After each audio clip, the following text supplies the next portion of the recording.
Bienvenidos al Timón del Mundo. Tengo el placer de volver a contar con Pedro Francisco Ramos y con José Antonio Gurpegui. ¿Qué tal estáis? Muy bien, muy bien. Muy bien, Alberto, un placer. Bueno, lo primero, muchas gracias por vuestro tiempo, por pasaros por el canal. Vamos a hablar de la actualidad de Estados Unidos y en este caso de su presidente, que es Trump.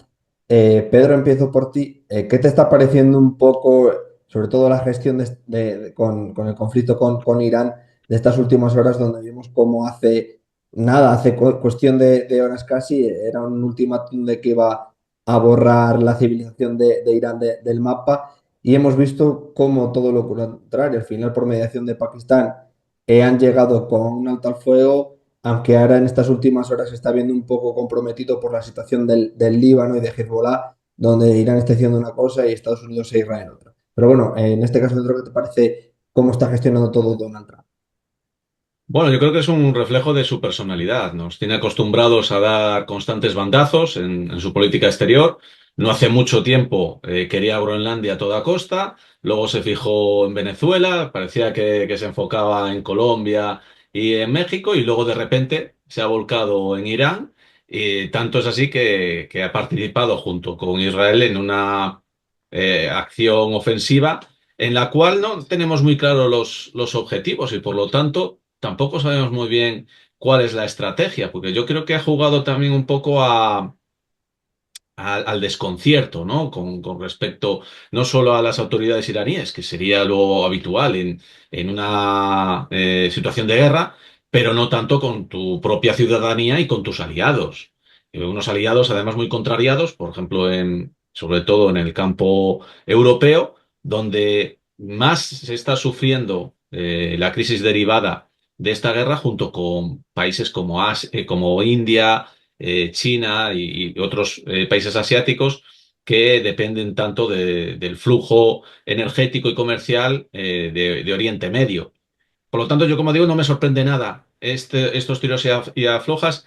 Sí que hay que decir que desde luego el tipo de mensajes que está lanzando no son propios de un líder democrático. Tú no puedes decir que vas a acabar con una civilización, y menos con una civilización milenaria como la persa. A mí me parece que está totalmente fuera de lugar y que es impropio, como digo, de un líder democrático, pero que viniendo de donde procede, que es un mensaje en una red social y de Donald Trump, pues desde luego es el tipo digamos, de política espectáculo a la que también en este país tristemente nos estamos habituando por parte de algunos de nuestros líderes y que no añade nada bueno al escenario internacional y solo añade, pues eso, confusión, hacer más difícil los acuerdos una vez que las hostilidades cesen. Y, como digo, viniendo de Trump, es en ese estilo tan caótico que él tiene y tan particular de llevar los asuntos públicos, pues estos acontecimientos actuales de que si Israel dice que el acuerdo no implica al Líbano y por lo tanto es libre de hacer lo que quiera, luego Teherán que si Israel ataca al Líbano, él tampoco va a seguir con el acuerdo. En fin, yo creo que Trump no ha dominado en ningún momento por completo la situación y dado que fue él junto con Israel el que empezó este conflicto, pues nos da a entender que no ha estado muy bien trazado el plan, ¿no? Desde un inicio. José Antonio. Sí, yo estoy muy de acuerdo con todo lo que ha dicho, ¿no? Resulta difícil discrepar con todo ello. Empiezo un poco por el final. Yo creo que Trump ha ido en todo momento a la estela de Israel, en el sentido de que, bueno, pues pensaba, ya se sabe ahora, ya tal como lo ha confirmado la CIA, ¿no? Que 48 horas antes del conflicto, Netanyahu y Donald Trump hablaron por teléfono.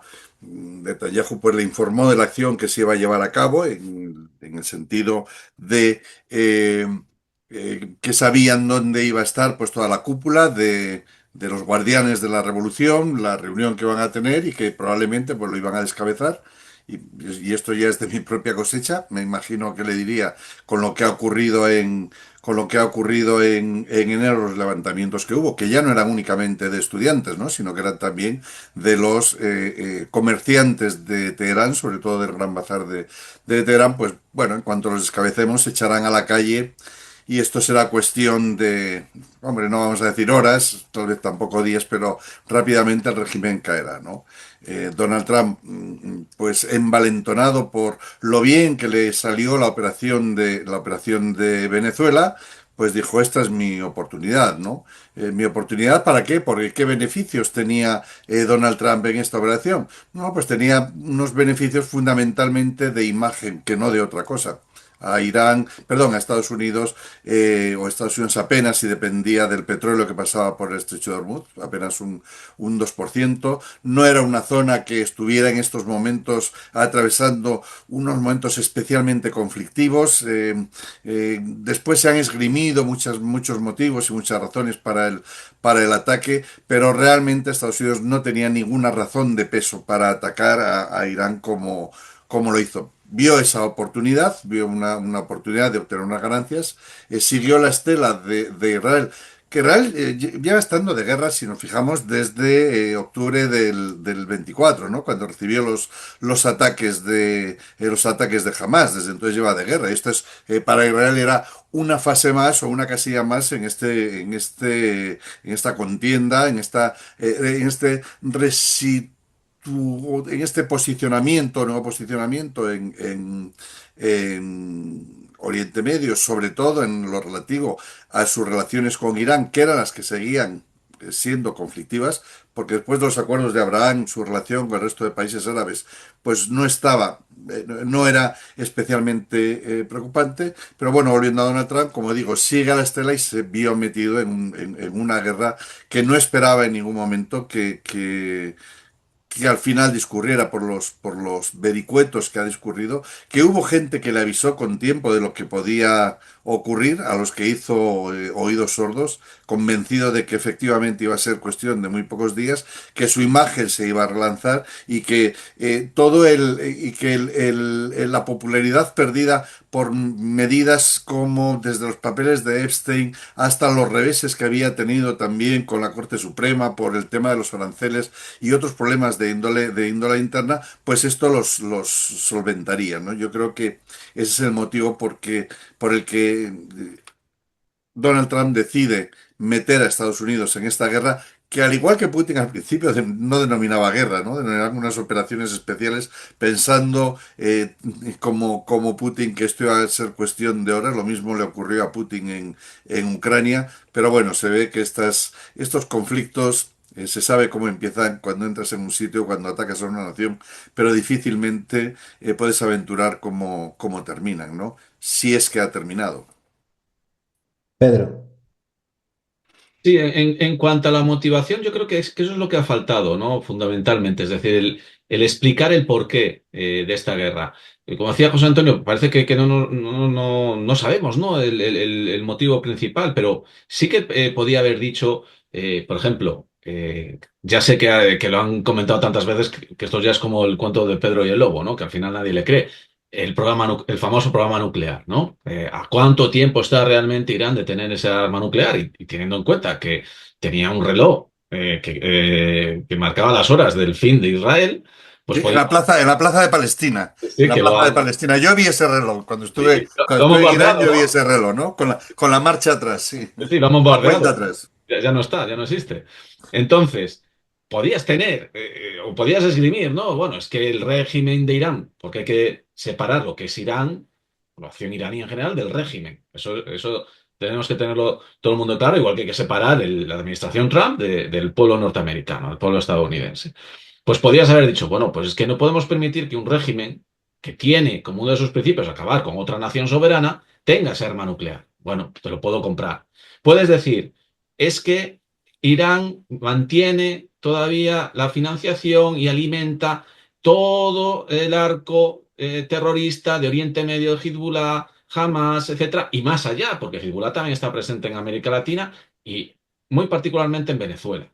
Bueno, nos lo podía haber explicado así, ¿no? Haber dado datos, igual, pero es que no ha hecho nada de eso.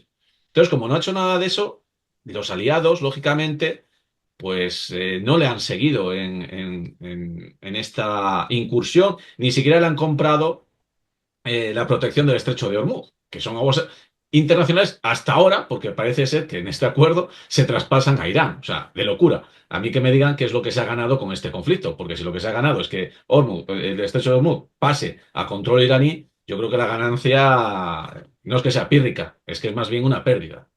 La cuestión del arsenal y del cómo se planea una operación de este tipo. A ver, solo teníamos que echar un vistazo a todos esos vídeos que tenía Hezbollah de cómo tenía su arsenal en silos, bajo tierra, etcétera, ¿no? Y salían esos corredores con esa cantidad increíble de misiles. Bueno, pues eso lo tiene Hezbollah, imaginaos que no tendría Irán.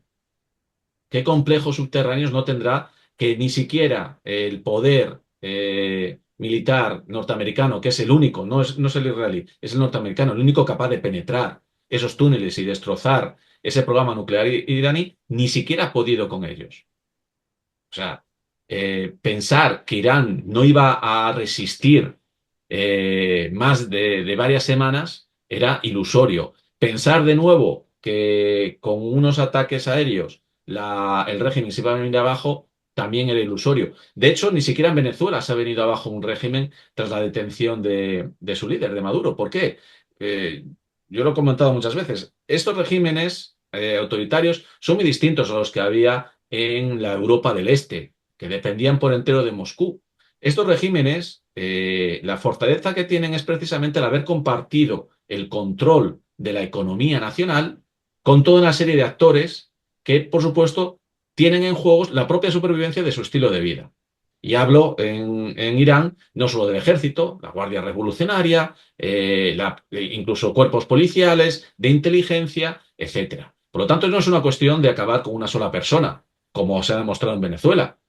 Es acabar con todo un sistema, porque el sistema está basado en la explotación del país.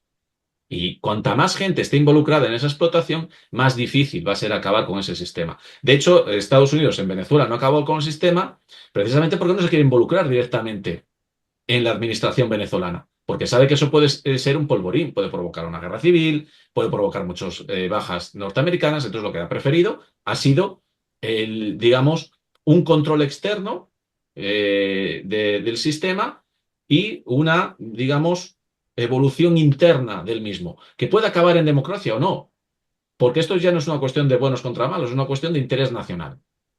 Y a la administración Trump consideraba que Maduro no le convenía a su interés nacional. Lo dirán, como acaba de apuntar José Antonio, la vía israelí.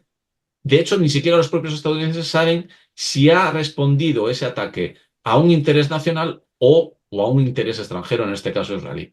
De hecho, de ahí vienen las críticas de antiguos aliados como Tucker Carlson, como Marjorie Taylor Greene, que de Trump la denomina Marjorie Traitor Greene, y que han lanzado el AFAO, ¿no? El America First and Only, como una alternativa al MAGA, porque ven que el MAGA ha fracasado por culpa de estas políticas tan, digamos, diferentes de lo prometido que está realizando últimamente en el tablero internacional Donald Trump. José Oye, Antonio. Pedro, un apunte solo sobre Marjorie Taylor Greene, ¿no? La Traitor Greene, como dices. Fíjate de todas formas lo que son las cosas, ¿eh? Y la popularidad de Donald Trump está cayendo, pero esta semana ha habido las elecciones para fiscal, la plaza de fiscal que dejó libre Marjorie. En Estados Unidos, digo, para quienes nos estén viendo y nos estén escuchando, los fiscales también se votan. Hay puestos que son por votación popular. Pues bueno, pues ha sido muy llamativo porque quien ha vencido en esas elecciones ha sido precisamente el candidato que había propuesto Donald Trump. Había también otro candidato demócrata, pero ha sido el candidato trumpista quien ha ocupado el puesto que ha dejado vacante Marjorie, ¿no? Pero bueno, al margen de eso, esto como forma anecdótica, yo creo que has puesto el dedo en la llaga, ¿no? No se trataba de un modelo de gobierno vertical, sino de un modelo de gobierno horizontal. Yo tiendo a pensar que más allá de lo que hemos estado comentando, ¿no? De esa posibilidad de que la gente saliera de nuevo a la calle una vez descabezado el régimen, que era una de las posibilidades, yo creo que también han podido evaluar, y yo pienso que Trump es en lo que está pensando. Fíjate que, Alberto, que Trump continuamente está hablando del cambio de régimen, del cambio de régimen y del cambio de régimen. Hoy otra vez, bueno, todos los días, solo hay que coger la hemeroteca y vemos cómo continuamente está hablando de cambio de régimen. Cuando eh, eh, se- todavía estamos en el régimen de los ayatolás. Lo que pasa es que yo pienso que tenemos muy poca información de qué es lo que está ocurriendo en Irán, porque no es, yo suscribo todo lo que ha dicho Pedro, ¿no? Pero no es un régimen tan compacto como nos pueda parecer. Ahí hay una bicefalia entre lo que son los guardianes de la revolución y después lo que es el gobierno y el parlamento de la República Islámica de Irán, ¿no? Y esa lucha yo creo que ha estado siempre soterrada ahí. Desde Rafsanjani, es decir, si nos retrotraemos un poco a la muerte de Khomeini, cuando llega Rafsanjani, que parece ser que es el que Khomeini va a nombrar el líder de la revolución, que era Khomeini tenía esas dos figuras, el presidente de la República Islámica y el líder de la revolución. Se plantea el dividir esos dos cuerpos, ¿no? Rafsanjani piensa que es más importante realmente la posición de política, ¿no? El cargo político del líder de la revolución. Y él es incluso uno de los que apoya a Jamenei como el líder supremo, ¿no? Pensando que eso va a ocupar un puesto secundario. ¿Qué es lo que ocurre? Que Jamenei comienza a potenciar todo lo que fueron los guardianes de la revolución, tanto interno como externamente, crea ese cuerpo paralelo, ese cuerpo de guerra paralelo al ejército, y esa lucha la hemos tenido siempre ahí, siempre ha estado latente en Irán. Recordemos cuando, por ejemplo, cuando llegó también Ahmadinejad también a la presidencia, como siempre hemos tenido esa bicefalia.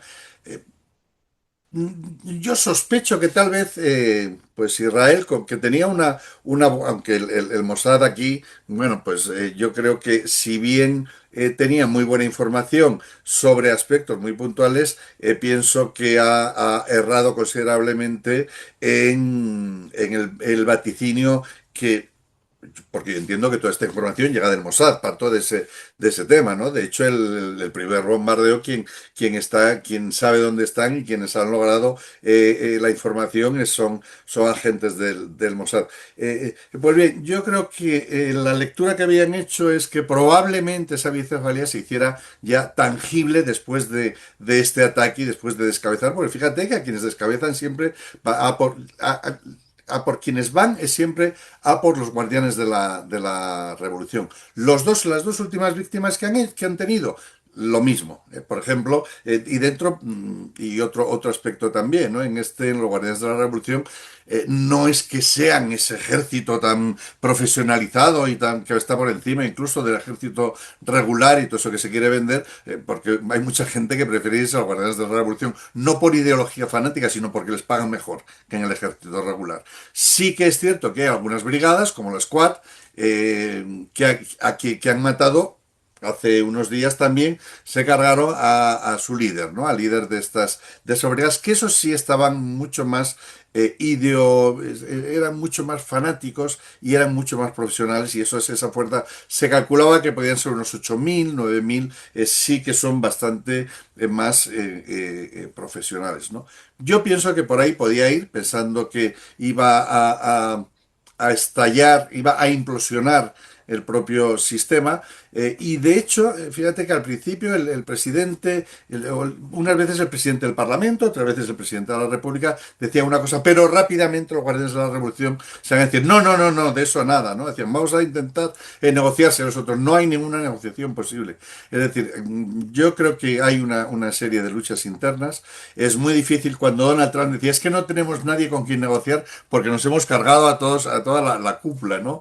Yo creo que efectivamente no tenían a nadie con quien negociar, pero era fundamentalmente porque todavía no estaba muy claro quién ostentaba el poder en Irán. y sigue sin ocurrir, ¿no? Tenemos, por ejemplo, en Mojtaba, el hijo de Jamenei, Mojtaba Jamenei, por una parte se dice que está herido, por otra parte se dice que está en coma, pero por otra parte tienes también noticias que dicen que si esta negociación ha podido llevarse a cabo ha sido porque él ha dado el visto bueno finalmente para que se alcanzara algún tipo de acuerdo. Y debe ser además bastante difícil porque también otras informaciones, claro, es muy difícil saber lo que está pasando dentro, que hay una cierta dificultad en la cadena de mandos y órdenes que termina siempre en Jamenei Hijo, en Moctava, porque no utiliza los teléfonos móviles para que no lo puedan localizar.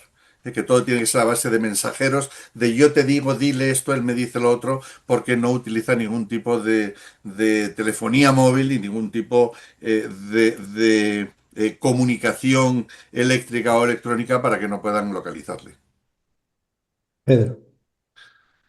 Sí, a ver, lo importante ahora es saber qué es lo que va a pasar a partir de este momento. Si la tregua finalmente llega a buen puerto, si se cumplen esos 10 puntos, que tampoco los tenemos muy claro, porque parece ser que la traducción del Farsi es diferente a la inglesa, entonces tampoco tenemos, y aparte que son términos muy vagos, habrá que saber los pormenores de ese acuerdo y luego ver cómo se implementa. Porque naturalmente, si llegamos a la conclusión de este conflicto, realmente no sabemos qué es lo que se ha logrado. ¿Debilitar al régimen iraní? Sin duda. ¿Pero ese era el objetivo principal? No lo sabemos. ¿Acabar con su programa nuclear? Tampoco lo vamos a saber, porque yo creo que Irán tampoco va a estar por la labor de permitir el acceso a sus instalaciones de la Agencia Atómica Internacional ni de observadores internacionales ni de otro tipo. Y por lo tanto, pues no sabemos muy bien. En cuanto a Israel, el haber retrasado ese programa nuclear, pues sin duda alguna le habrá valido la pena, a pesar de los daños sufridos por parte tanto de Hezbollah como de Israel. No sabemos tampoco cuál es su intención en el Líbano, si es llevar las fronteras más allá de las actuales, si es acabar definitivamente con Hezbollah. Pedro, yo creo, Pedro, que yo es al menos lo único que tengo medianamente claro, que sí, las intenciones de Israel en el Líbano, que sería, no sería tanto anexionarse esa franja, se hablan que si 8 que si 10 kilómetros, bueno, la franja sur del Líbano, no, de momento al menos no sería anexionársela, sino dejar una zona de seguridad o una zona de control. No va a caer desde luego en el mismo error que cometió hace años de retirarse del sur del Líbano. Y bueno, pues yo imagino que lo que quiere es tener esa zona de control, tendrá ahí obviamente destruyendo todo lo que hay a su paso, destruyendo también todas las comunicaciones y tener ese colchón, creo que es la intención y creo que Israel es el gran ganador de esta guerra y con otros dos beneficiarios importantes que serían Rusia y China. Pero bueno, solo quería, perdón que te haya interrumpido para decir que yo en el caso de Israel sí creo que lo que quiere ya es, efectivamente ha debilitado mucho el poderío iraní en la zona también. Eh, a medio plazo yo creo que, y antes no he terminado, he hecho todo el razonamiento histórico, pero no he concluido con el punto al que quería llegar, ¿no? Cuando Donald Trump habla de hemos terminado con el régimen, yo creo que se está refiriendo a medio plazo, porque sí es cierto, y yo pienso que a medio plazo, fíjate, diría a medio, ni tan siquiera a largo plazo, como mucho, mucho, a medio largo plazo, yo pienso que sí esto ha sido un golpe muy fuerte para el régimen de los ayatolás y yo creo que internamente es muy probable que en Irán cambien cosas. Desde luego que el ataque sirvió, pienso, o hasta cierto punto puedo pensar que sirvió para cohesionar tal vez a la población, pero esto ha sido un golpe muy fuerte para el régimen de los ayatolás, ha sido un golpe muy fuerte para, cuando digo régimen de los ayatolás me estoy refiriendo fundamentalmente a los guardianes de la revolución y que probablemente Irán entre en un proceso, hombre, yo no voy a decir ahora que sea la democracia envidiable en la nueva Suiza de Oriente Medio, ¿no? Ni mucho menos, pero sí puede entrar en una nueva senda política en la que los ayatolás y el fundamentalismo religioso comience a dar paso a una cierta apertura democrática al estilo pues de otros países de la zona, ¿no? Como puede ser pues Irak o incluso el propio Pakistán, ¿no? Un régimen parecido al que encontramos, como digo, en Irak o en Pakistán. Bueno, ojalá que sea así, porque no hay que olvidar que los principales que sufren, las principales víctimas que sufren todo esto son los propios iraníes y las iraníes, ¿no? Desde luego, es un régimen criminal, tanto por lo que hace en el exterior como lo que sobre todo hace en el interior de sus fronteras. Y también hay que tener en cuenta la variable de los aliados, ¿no? de Estados Unidos en la región, los demás países árabes, Arabia Saudí, Emiratos, etcétera, ¿no? Yo creo que se han separado, desde luego ya tenían a Irán como rival o enemigo, pero ahora está claro después de esos ataques, y de hecho el régimen siempre ha sido muy cuidadoso, ¿no? No, que atacamos porque no tenemos más remedio, bueno, atacas porque estás en guerra, lógicamente, y estás, digamos, intentando expandir un conflicto que de otra manera no vas a poder controlar, ¿no? Yo creo que es una manera también de decir a Estados Unidos, cuidado que esto se puede convertir en un polvorín, pero no solo en Irán, sino en toda la región. También va a salir perjudicada la imagen, lógicamente, de Irán en toda esa zona, le va a perjudicar, pero yo, como digo, ojalá, ¿no? que se produzca ese cambio rápido, pero yo creo que todavía vamos a asistir a bastantes días de régimen de los ayatolás, porque Sí, como sí, yo te hablo a medio plazo, Pedro? No te estoy diciendo que medio plazo pues puede ser un año, dos años incluso, ¿no? Sería medio plazo. Desde luego que estoy de acuerdo contigo, que no van a caer de la noche a la mañana, ni mucho menos. No, porque además es que Estados Unidos no tiene ningún interés en hacerse con Irán. O sea, De hecho, de hecho, Estados Unidos se relaciona mucho mejor con estados absolutistas que con claro, estados democráticos, ¿no? O sea, sí, por sí. eso un poco decía antes que no, que era una guerra totalmente sin sentido para Estados Unidos, sobre todo después de los ataques del pasado mes de junio, la guerra de los 6 días, ¿no? Que yo le llamaba, y en algún sitio he escrito la guerrita de los 6 días, ¿no? Porque aquello fue más sobre todo si lo comparamos con esto, ¿no? No imaginaba yo que esto iba a derivar en lo que ha derivado.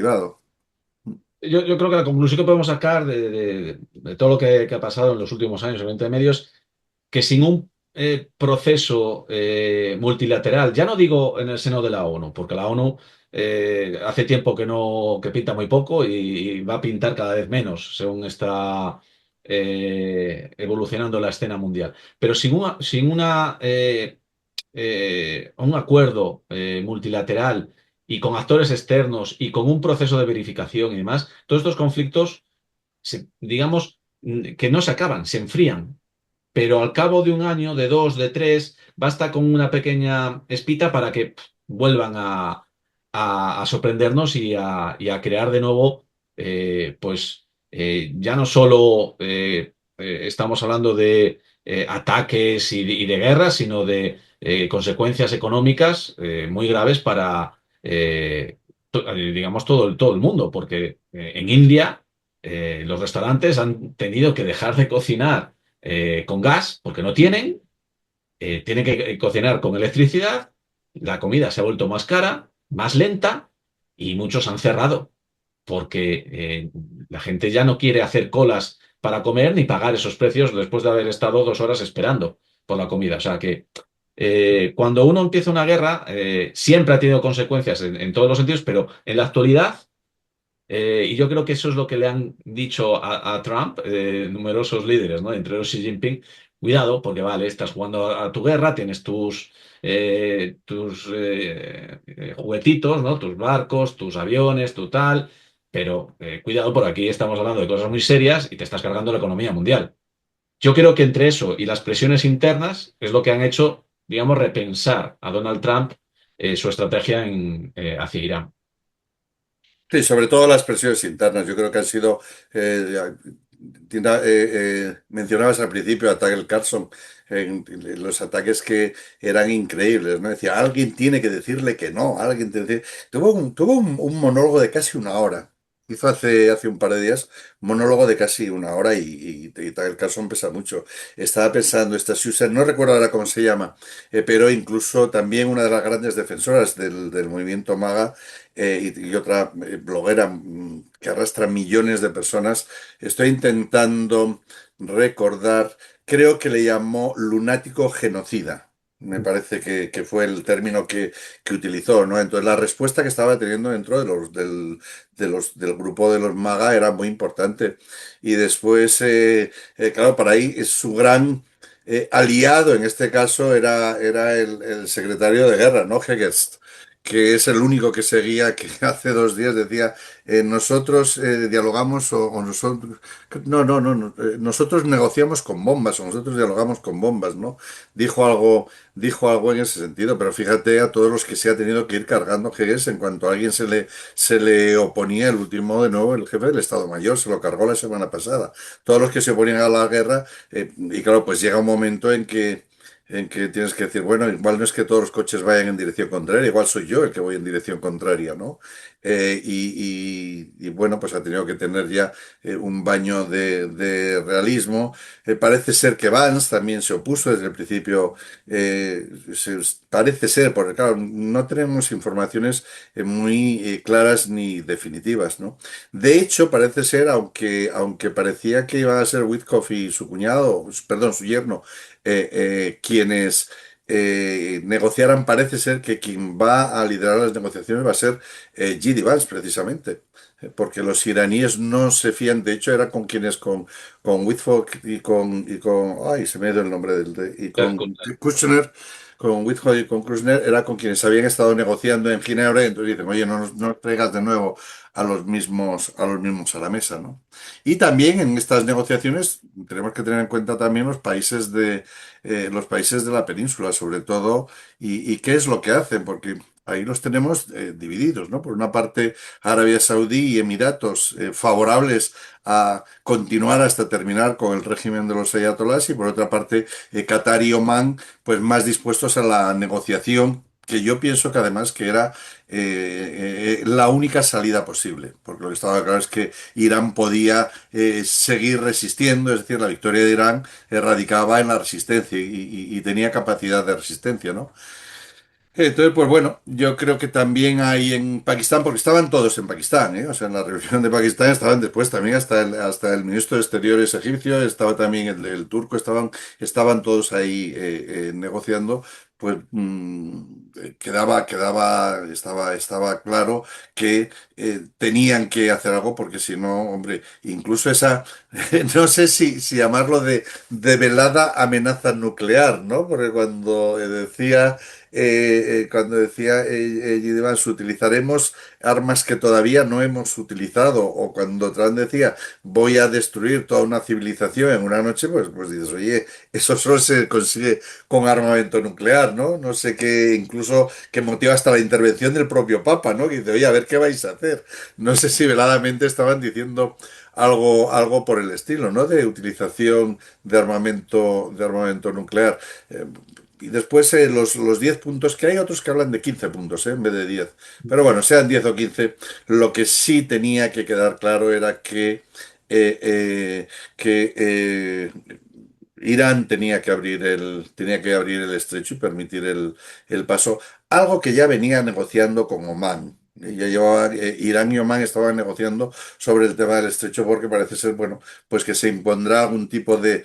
Y yo creo que ese será uno de los acuerdos, ¿no? Que se imponga algún tipo de tasa a los petroleros que pasen por el estrecho, precisamente pues para pagar las indemnizaciones que dice Irán que tendría que pagarle Estados Unidos, ¿no? Me imagino que por ahí pueden ir las negociaciones, que yo quiero pensar, por si igual Alberto dice, oye, ir terminando, que se nos acaba la hora, después llega y dice, a terminar, ¿no? Dice, yo quiero pensar que soy optimista siempre por naturaleza, ¿no? Y a veces pues mi optimismo me lleva a conclusiones erróneas, pero bueno, yo en este caso quiero pensar que este alto el fuego sí que derivará en una tregua más duradera, porque es que esta guerra no le conviene a nadie, excepto a Israel. Y Israel ya ha conseguido en el fondo lo que quería, ¿no? Decías, Pedro, antes, y es cierto, y dices, bueno, pero y para este viaje estas alforjas, ¿no? Me venías a decir, y efectivamente así es. Y dices, bueno, ¿qué interés tiene Estados Unidos en continuar la guerra? Ninguno. Ninguno. ¿Qué interés puede tener Irán en continuar la guerra? Pues bueno, si acaso las luchas internas de poder que tengan entre ellos, pero tampoco tiene ningún interés especial en continuar esta guerra. ¿A quién le interesa que continúe esta guerra? Fíjate, yo diría que ya ni a China. Que ha sido en el fondo la gran venciosa. Y dicho sea de paso, ni hemos oído nada de China. Es decir, Xi Jinping ha estado tranquilamente tomándose un té y viendo qué es lo que pasaba, ¿no? El dicho ese de que cuando tu enemigo se equivoca, no le distraigas.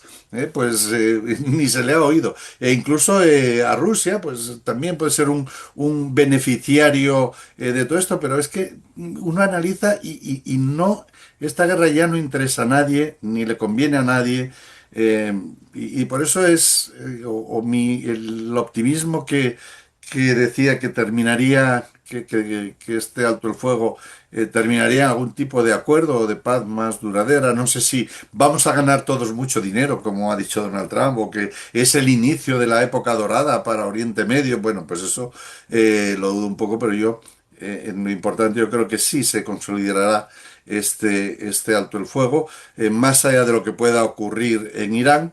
Sí, es muy llamativo que esta mañana seguía viendo, yo leía las noticias de Al Jazeera, que suele estar bastante bien informada, los dos, mis dos vías de información, que de momento se me muestran como las más fidedignas, son por parte norteamericana Axios y por y por el mundo árabe Al Jazeera.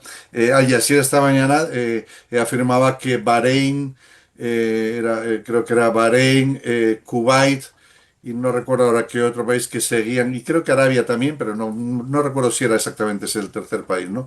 Que de nuevo habían tenido que activar sus defensas antiaéreas para repeler ataques de drones iraníes, ¿no? Eso ya habiendo llegado a este acuerdo de alto el fuego.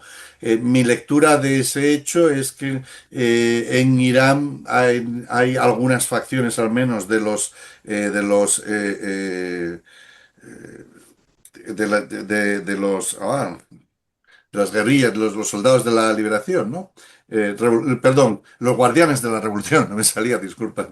Los guardianes de la revolución que no estaban de acuerdo con esto intentaban boicotear, entiendo que se trataba de boicotear el acuerdo. En cuanto al sur del Líbano, Israel ya ha dicho que este acuerdo no va con ellos y no va con el sur del Líbano, pero bueno, eso, lo que ocurre en el Líbano no interesa la economía mundial, ni interesa el petróleo, ni interesa el paso de los petroleros por el petroleros y barcos, sobre todo con fertilizantes, no olvidemos que hay los fertilizantes, cuidado que en Estados Unidos ahora empiezan a plantar, tienen que empezar a plantar o están empezando a plantar ya y necesitan los fertilizantes, que no es, que si bien Estados Unidos no dependía ni mucho menos del petróleo que pasaba por ahí, pero sí dependía de los fertilizantes y además de forma muy importante, unos fertilizantes que tienen que empezar a llegar ya. Y cuando digo ya, es ya, ¿no? Ya están incluso llegando tarde, ¿no?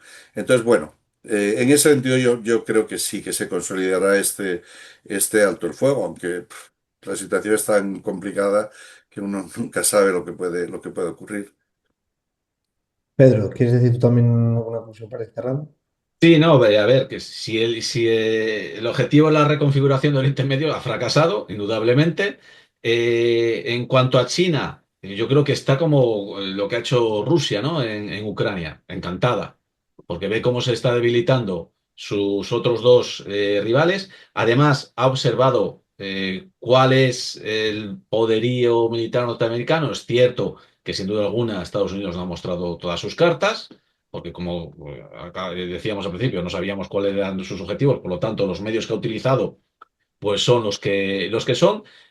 En cuanto a Pete Hegseth, bueno, era un reportero de la Fox. Yo me acuerdo cuando Ese sí que tiene peligro, Pedro. Ese tiene un peligro que vaya. yo cuando le veía en la Fox, sí, hablaba de cuestiones de seguridad, pero luego iba a entrevistar a jubilados en centros de De pueblos. mayores, sí. O sea, no la veía.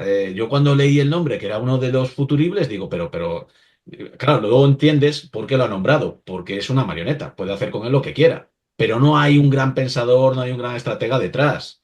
De hecho, pues porque ahí está el Pentágono, pero ya vemos cómo son las tensiones cuando se tiene que imponer la línea política sobre la estratégica.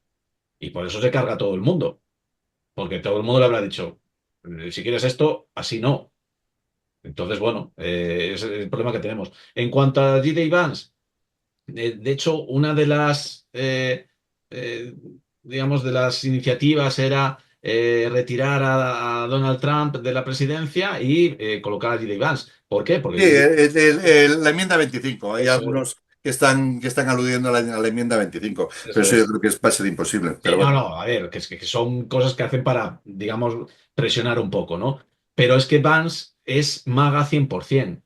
No sé si leíste su libro, que está sí, muy sí, sí, bien. he leído su libro y he visto la Sí, película, las dos cosas. sí, pues yo la película no la he visto, pero el libro es buenísimo. Cómo Mm. está escrito y todo. Si lo y si tenéis la oportunidad de leerlo en original, mejor, porque está muy bien. Y él es 100% maga. De hecho, a mí me da más Yo creo respeto. que es incluso más trampista que Trump. Lo único que Y es que me da más con mejor respeto. cabeza, que con la cabeza, Claro, bueno, no con mejor cabeza, sino sin tanta locura, ¿no? más Porque coherente, no es coherente, ¿no? más Sí. coherente con lo que piensa. Yo, de hecho, cuando ves entrevistas de él, yo le tengo más respeto a Vance que a Trump, porque Vance ves una mirada fría, calculadora, no se inmuta por nada. En fin, no sé, yo le veo... Además, Pedro es un converso, ¿eh? No te olvides sí, que empezaste, que es un sí, converso y los conversos siempre son los peores, ¿eh? sí, sí, Los sí, sí. conversos siempre son los peores en todos los ámbitos de la vida. Sí, empezó atacando a Trump y luego, madre mía, vicepresidente. Bueno, pero aquí hemos tenido un caso parecido, con una coleta de por medio, o sea que, pero Sí, bueno. más o Bueno, pues no sé si queréis añadir alguna cosa más. Si no, muchísimas gracias a los dos y espero contar otro día con vosotros. Muy bien, Muy pues bien, Alberto. Pues Encantado muchas de haber gracias. estado contigo y con Pedro. igualmente un saludo. Muchas gracias.